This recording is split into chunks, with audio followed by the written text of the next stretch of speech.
So do you want to learn how to inoculate sawdust with grain spawns? Well, then you're at the right place. I'm Maritza from Leathery Farms, and today I'm going to show you guys the process that I follow when I inoculate my sawdust with my grain spawn. But I'm super excited. I've got a new strain, Wolf's Bloom, for the lion's mane. You guys can see this was inoculated on the grains on the 15th of August. This is a very aggressive grower and also much more resilient against temperature falls and high temperatures and lower temperatures. So I'm super excited to start using these ones today. I get all my grains from Holy Shiitake. They do not sponsor me in any way, but I would love to share with you guys. They've got top quality grains, and the fruits that you bear with these are amazing. I've always been using the Pride, Lion's Pride, but now it's going to be the first time that I'm going to be using Wolf's Bloom. So I'm super excited. Yesterday in my barrel steamer we have prepared the sawdust and wheat husk mixture that I'm using. My sawdust that I'm using is blue gum. So I've tested and tried it, and it really works amazingly, and I've been really having great success with it. Now, yes, today I'm going to be showing you guys how I'm going to do this. I've already wiped everything off with alcohol before I came into this room. I washed the floors and everything with bleach, rinsed everything clean, and now all my substrate bags have already been wiped off with my 70% alcohol to make sure that everything is clean. So I'm going to be putting on my mask before I open my grain spawn. I've had some people in the past that ask me and say, well, they can't believe that I'm having the success without a laminar flow hood. But I really believe that the more sterile you can have your environment, you will be able to do it. I've been doing it with great success. So I really want to share with you guys that it is possible. I love to watch how they do the growing of mushrooms up in Africa, where they've got less resources than what we've got. And they do it with success. So I've started and I've tried it and I've tested it, and I've had some failures and then tried again and tried again. So yes, I've learned my lessons throughout the process. I've been doing it for a little while now with good success, and I'm super excited about these processes. I'm just going to turn the camera down so that you guys can actually see what's going on my working bench here. So there you go. So I also have my scalpel that I'm going to use to open this bag. Just wipe it with the alcohol. Ooh, don't pull out the blade there. There we go. So everything is sterilized with what I'm working here. And there I dropped my blade. I've been pulling too hard, trying to wipe it too hard and pull it out. Let's get it back in there and tighten it up again. There we go. Okay, so that is sterilized, and then all I do with my bag is I give it a cut so that I can pour out the grain spawn into my substrate bags. I don't want to have any other touch points for this to ensure that I don't get any other contamination on my grains. So this goes directly from this bag into my substrate. So I just open it like this and then I pour it in. Now before I'm going to be pouring it in, what I do with my substrate bags is I make like a little cavity in the middle so that I have that available for the grains to fall into when I do it. So I'm just going to be doing that with all my bags. First make a little bit of a cavity, and then I open my bag so that I can pour my grains in there. And like I say, this room is basically working like a big still air box. I've been first had the fan on with positive airflow to get everything out of here. Oh, I see this went loose. Let me just tighten this up again. Yes, I look like a nurse, but I want to have everything as clean as possible in here and don't want to bring in any other contamination from outside. So I do this for all of the bags, make a little bit of a cavity in the middle, open them up, and then I'm going to be distributing the grains evenly between the bags that I've got. I work on a 10% grain to substrate ratio. Just get all of these, a little cavity in the middle. I don't want to push something in there that can cause contamination again. So the less touching points you have, the better it is. I just use the bag to create the cavity. Here we go. All my bags have that. And yes, you can see my dog is with me. He have separation anxiety. So if I leave him outside the lab area, he put up a scene and a half. It's very bad for him to be separated from me. Mommy is his life. Okay.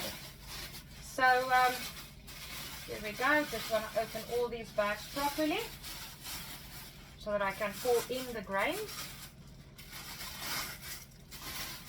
So I've weighed all my bags. My substrate is 1.5 kilograms, and then my grains is 2 kilograms. So I just want to evenly distribute what I've got here between the bags that I have. I only have 12 bags that are going to be inoculating now. We are currently busy outside, also preparing the next batch so that I can make sure that I've got enough to inoculate again tomorrow. So why do I want to do lion's mane? I don't want to do it for medicinal purposes. The reason why I'm doing and growing lion's mane is for the beautiful meat alternative that it gives. I just love it. On Sunday was my birthday and I made some lion's mane steaks on the braai for friends and family that came over, and there was a little 8-year-old boy that asked, what meat is this, because this is lovely meat. Not being a vegan, not knowing that you can get alternatives, he didn't know that he's actually eating a mushroom. And this kid doesn't even actually like mushrooms to start off with, like most children don't. But he truly enjoyed it, and he thought we were giving him some special kind of meat. And he just loved it, and he wanted more and more. So it just shows you that eating lion's mane mushrooms as a meat alternative is really offering you a nice taste similar to meat. If you don't want to leave your meat, it's up to you. But yes, it really makes lovely dishes.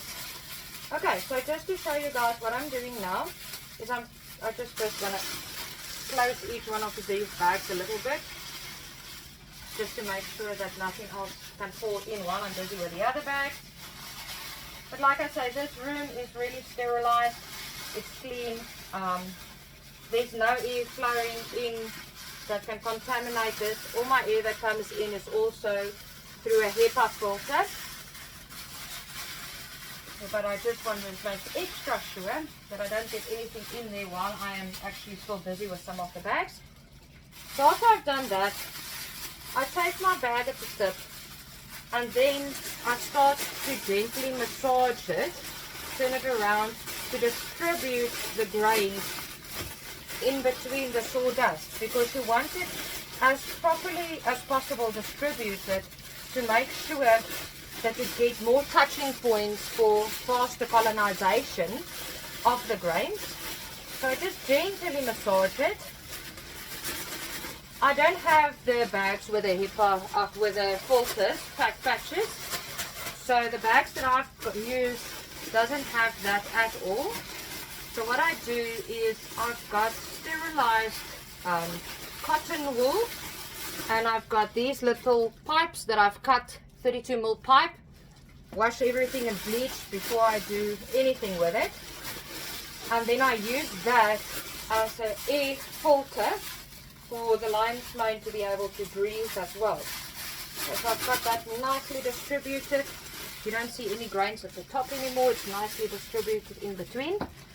So then what I do is I place my pipe over the edge here, and I pull the bag as tight as possible. And then once I do that, I take my elastic, fold over this plastic edges here, put my elastic band around it, and then I use a piece of my sterilized cotton, just get them out of there, and I just push a little piece in there so that it's ready to and able to actually breathe. So mushrooms breathe like us. They need oxygen and they give off CO2. There we go. Got that one on the bench there. And then I'm just going to continue this entire process. Lion's mane mushrooms has been getting very popular for the medicinal value that it's got. But like I mentioned to you guys, yes, I have some medicinal lion's mane tablets and everything that I can also sell to people. But my main purpose that I grow these ones is as a proper meat alternative. To give people that beautiful taste that you can get from lion's mane mushrooms and have a proper meat alternative, high in protein, rich in nutrients, and very, very healthy for you. And that is the main purpose why I'm growing my lion's mane mushrooms. Now, I don't have any electricity on the farm. We are off-grid and are completely just reliant on solar, because we decided we want to do green farming. Our house, everything that we do, have only solar power. So I don't have air cons and everything like that that I can use in here, because that depletes the solar batteries very quickly, especially if there's a little bit of overcast. And I need to ensure that my growing room and my incubation room are actually staying at the temperatures that it's supposed to be.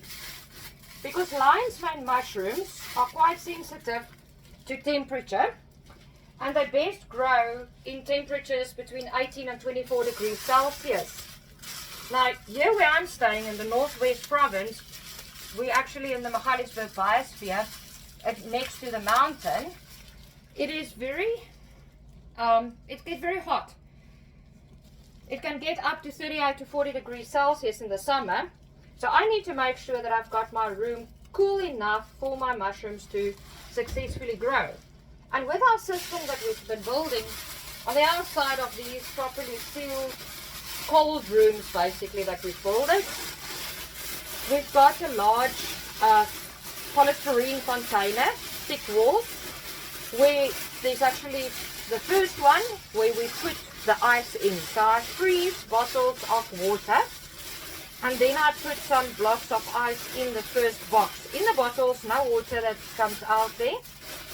That then goes through a HEPA filter into the second box. And in the second box, we've got charcoal with some water running, dripping over the charcoal. That is like, you can basically build a cold room for your vegetables and everything in that way as well. And we're using that way to cool down the air.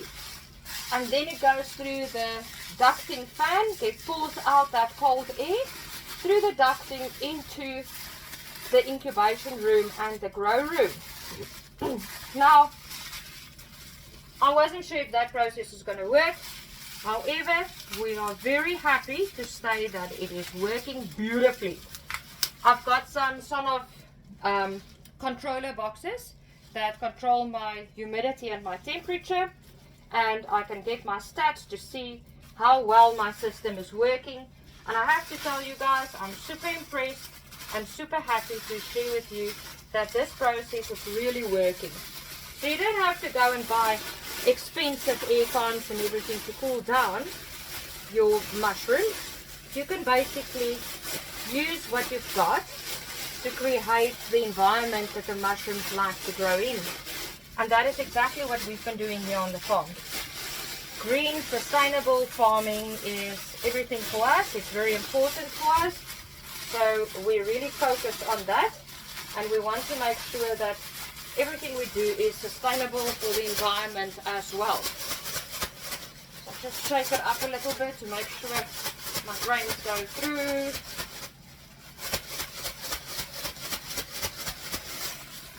That is beautiful. Distribute it nicely.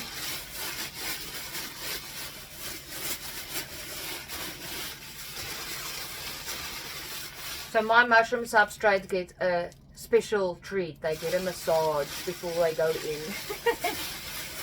Okay. So there we go.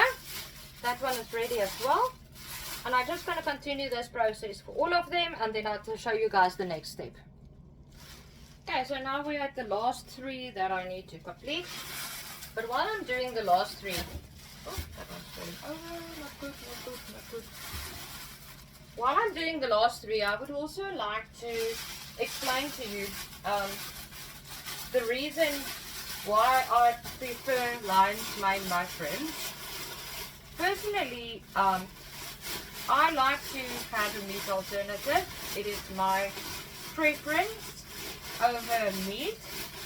And if you look at the proper health benefits of lion's mane mushroom and all the nutrients that you can get from eating lion's mane mushrooms, it is definitely something that I can recommend for flexitarians, people who have to eat less red meat and want to have a healthier life as well. Especially if you have high cholesterol, it's definitely recommended that you reduce on your meat intake. And for that purpose, lion's mane can be a beautiful meat alternative that you can use with an enjoyment of what you're eating as well. So, yeah, people have also asked me to give some more information about how did we build the cold room. And I will make a different video for that. So if you haven't followed and subscribed to my channel yet, I would like to encourage you, hit that button, follow, subscribe to this channel, because I will be sharing quite a lot of different things now on the channel. The processes of how we grow mushrooms, as well as some beautiful recipes on how you can cook your lion's mane. Because at the end of the day, it doesn't help you get it and you just treat it like a normal mushroom, because it's got so much more to offer than just using it as a mushroom in your dishes. You can, it works just as well, it's beautiful, but you can have so many other interesting, fun things that you can do with lion's mane mushrooms. And I would love to share those recipes with you guys that I create and how I'm doing it as well, so that you can learn from the process. I will also be doing a video on exactly how we builded this cold room to make sure that I get the right temperatures here in South Africa, in the Northwest province where it's so hot, and I can successfully still grow my lion's mane mushrooms. But I will be sharing all of that with you guys in a separate video.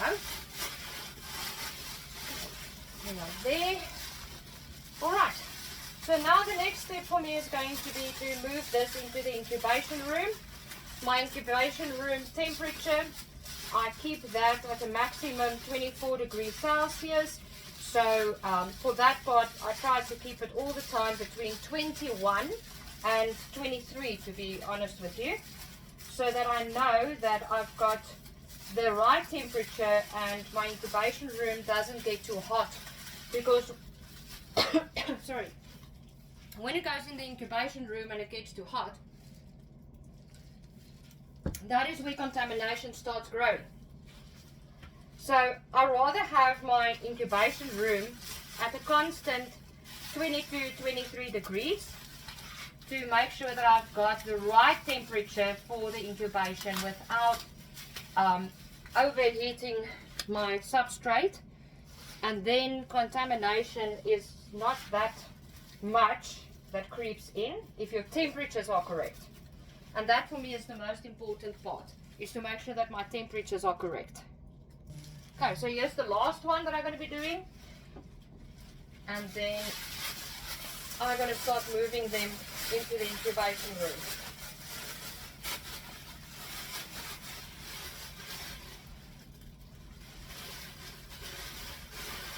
Give it a nice gentle massage. Mix in my grains beautifully. I roll it around a couple of times. And then I also like to shake it upside down, because I saw if you shake it like that, the grains move to the top because they're heavier than the substrate. And I saw that that really makes a difference to get the grains distributed evenly in my bag. Okay, beautifully. The last one for today is done. Put this one on there.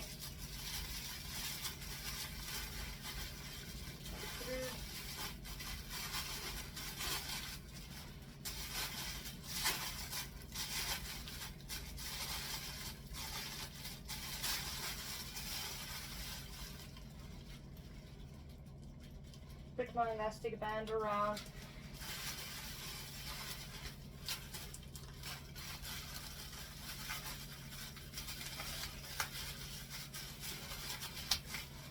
The elastic's